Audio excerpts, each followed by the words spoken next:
Hello students, I am here for discussing the topic of multi-level metallization and planarization. In this multi-level metallization and planarization, we are having introduction of multi-level metallization. To minimize interconnection resistance and to save valuable chip area, multi-level metallization schemes have been proposed. A three-level metallization scheme is shown in this figure. Now, parameters of multi-level metallization. Capacitance. Capacitances are the key parameters of multi-level metallization. In capacitances, we are having node capacitance. The digital switching speed is proportional to the capacitance on each node. Wire to substrate capacitance. The wire to substrate capacitance is proportional to the wire width. Fringing capacitance. Due to fringing capacitance, the reduction of metal line width does not reduce the line to substrate capacitance as much as one would expect. Wire to wire capacitance. The wire to wire capacitance increases a metal spacing decreases. Line to line capacitance.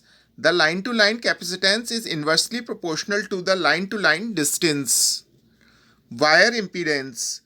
In microwave circuits, the important parameter is the wire impedance. To achieve efficient power transfer, the characteristic impedance of wire must match the input impedance of the device.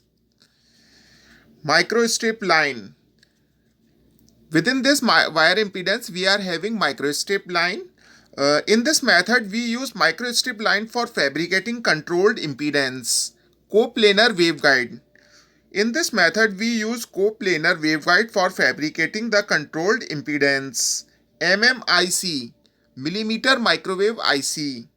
Most millimeter microwave ICs often has a smaller number of transistors. Many discrete microwave components are also manufactured. Now, after this, we are having a common metal atom flux divergence mechanism.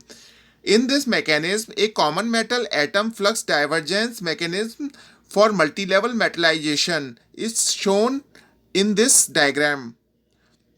At some points in the line, three crystals of aluminium come together. One crystal face leads in this interconnection and two leads out. As a result, atoms experiencing grain boundary diffusion will tend to diffuse more easily out of this point in the line than into it. Over time, a void will form. A second source of flux divergence is the presence of temperature gradient. Because of the temperature gradient of temperature dependence of the diffusivity, there will be a net movement of material away from the hotter portion of the wire. This will ultimately produce a hole.